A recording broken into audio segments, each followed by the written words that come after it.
বিসমিল্লাহির রহমানির রহিম।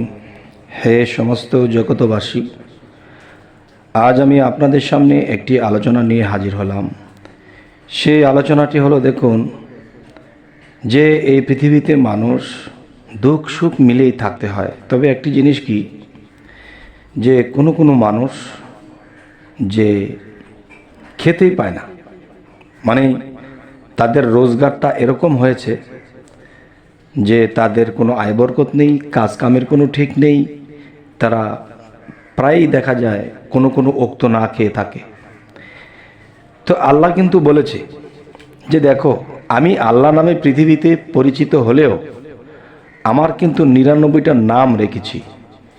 সেই একটি নামের মধ্যে একটি নাম হলো কি, ইয়া রাজ্জাক। ইয়া রাজ্জাক, এই যে ইয়া রাজ্জাক নামটি, এই নামে আল্লাহ সমস্ত প্রাণী জগৎকে, মানুষকে সহকারে সমস্ত প্রাণী জগৎকে রিজিক দিয়ে থাকেন। তো একটা জিনিস হলো, দেখেন, আমরা যদি প্রধানমন্ত্রী পর্যন্ত চিন্তা করি যে আল্লাহর কাছে চাবো, আচ্ছা প্রধানমন্ত্রীর কাছে যদি আমরা বলি যে আমার গ্রামে কারেন্ট লাগবে, আপনি কারেন্টের ব্যবস্থাটা করে দেন, আমি প্রধানমন্ত্রী পর্যন্ত পৌঁছাইতেও পারবো না, আর আমার কারেন্ট আনা হবে না। তাহলে আমার যেটা করতে হবে আমাদের, সেটা হলো কি, দেখেন, যে আমরা কোনো চেয়ারম্যানের কাছে গেলাম, তখন সেই চেয়ারম্যান এমপির কাছে গেল, তখন এমপি বিদ্যুৎ মন্ত্রীর সাথে বুঝ পরামর্শ করে তখন আমার গ্রামে কারেন্ট এসে পড়লো। তাহলে আমি গিয়েছিলাম কার কাছে? এমপির কাছে। তাহলে দেখেন, আল্লাহর ৯৯টা নাম হলো কি, যে আল্লাহর গুণবাচক নাম, আল্লাহর গুণের নাম। তাহলে আল্লাহ হইল সকল গুণের গুণান্বিত। এই ৯৯ নামের যে গুণ, সমস্ত গুণ আল্লাহর মধ্যে আছে। কিন্তু এখন সেই গুণবাচক নাম আমরা যদি জপনা করি, তবেই হব আমরা সফল কাম। তো দেখেন যে ইয়া রাজ্জাক, ইয়া রাজ্জাক এই নামটি যখন ফজরের নামাজের পরে ১১১ বার জপনা করবেন, ইনশাল্লাহ আপনি যেই স্থানে বসে আপনি ইয়া রাজ্জাক, ইয়া রাজ্জাক নামটি জপনা করেছেন, আপনি বেশি না ৩ দিন করবেন। এরপরে তো করবেনই, ছাড়বেন না। ৩ দিনের মধ্যেই আপনি যেই স্থানে বসে বসে ইয়া রাজ্জাক নামটি জপনা করেছিলেন, সেখান থেকে বের হবেন। বের হওয়ার পরে আপনি দেখবেন আপনার সামনে রিজিকের ফয়সালা আল্লাহ কি করে দেয়। দেখবেন আপনার সামনে কোনো কাজ এসে উপস্থিত হয়েছে, আর না হয়তো এমন কিছু উপস্থিত হয়েছে যা করলে আপনার ঘরে রিজিক এসে যাবে। সুবহানাল্লাহ, আলহামদুলিল্লাহ। কিন্তু আমরা আল্লাহকে মাঝে মাঝে না বুঝিয়া এটা সেটা মনে মনে বলে থাকি। আল্লাহ আমাদের দিকে চাইলো না, আমাদেরকে দেখলো না, আল্লাহ আমাদের প্রতি কাহার হয়ে গেছে। এই যে এরকম একটা ভাবনা চিন্তা রেখে আমরা চলতে থাকি, তখন কিন্তু আল্লাহ আমাদের উপরে আরও বেশি ক্ষিপ্ত হয়।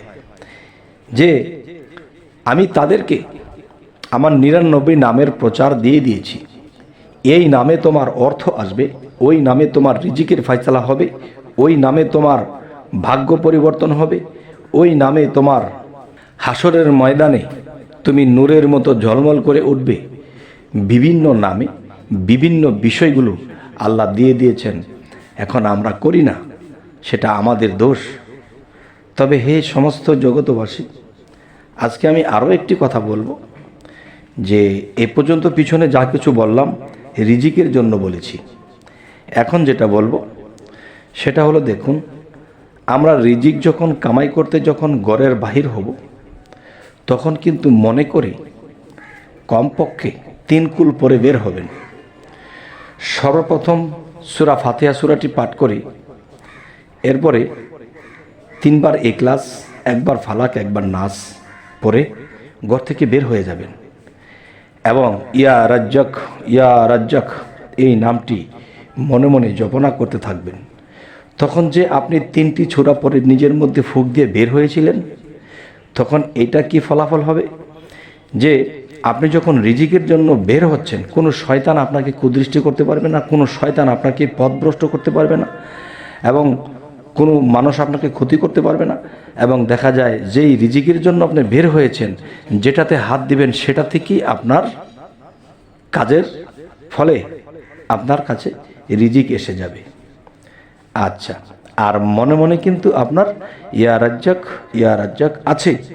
তবে হে সমস্ত জগতবাসী, আমি যেই কথাগুলো বললাম, যে দেখেন, মানুষ যখন কোনো কাজে বের হয়, বের হওয়ার পরে কিন্তু দেখা যায় যে যেই কাজে হাত দেবে এবং ইনকাম হবে, সংসার ফ্যামিলি নিয়ে চলবে, সেই কাজটা হাত দেওয়ার আগেই একটা সমস্যা এসে দাঁড়িয়েছে। তখন দেখা যায় যে সে কাজটি পেল না, বা যদিও কাজটি পেল, ভালো মতো পেল না, পরে কি সমস্যা হয়ে দাঁড়ালো, যে জায়গায় আনতো 100 সেখানে এনেছে 25, আর এটিতে তো সংসার টানাটানি থেকে যায়।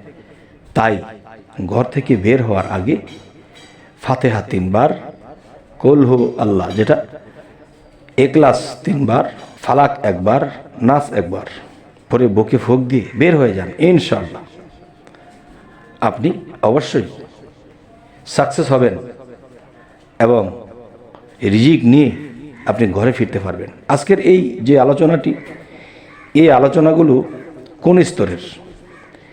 এই আলোচনাগুলো হলো মধ্যবিত্ত সংসার ফ্যামিলি কিংবা আরেকটু নিচু ফ্যামিলির এই আলোচনাগুলো। ধনীর দুলালি যারা সুখ শান্তিতে আছে, লক্ষ কোটি টাকা আছে, ব্যাংক ব্যালেন্স, মিল ফ্যাক্টরি, এদের জন্য এই কথা নয়, কারণ এদের তো আর অভাব নেই। তো যারা অভাবে আছে, যারা বিপদে আছে, তাদের জন্য আজ এই আলোচনা। তবে হে সমস্ত জগতবাসী, আমাদের এই আলোচনা আপনাদের কেমন লাগে অবশ্যই জানাবেন, এবং কি ধরনের আলোচনা সামনে আপনারা চাইতেছেন তাও জানাবেন। এবং আপনারা যে আমাদের চ্যানেলটিকে সাবস্ক্রাইব করে রাখুন, পরবর্তীতে যেন ভালো ভিডিও নিয়ে আপনাদের সামনে উপস্থিত হতে পারি। তো সকলেই ভালো থাকবেন। আল্লাহ হাফিজ।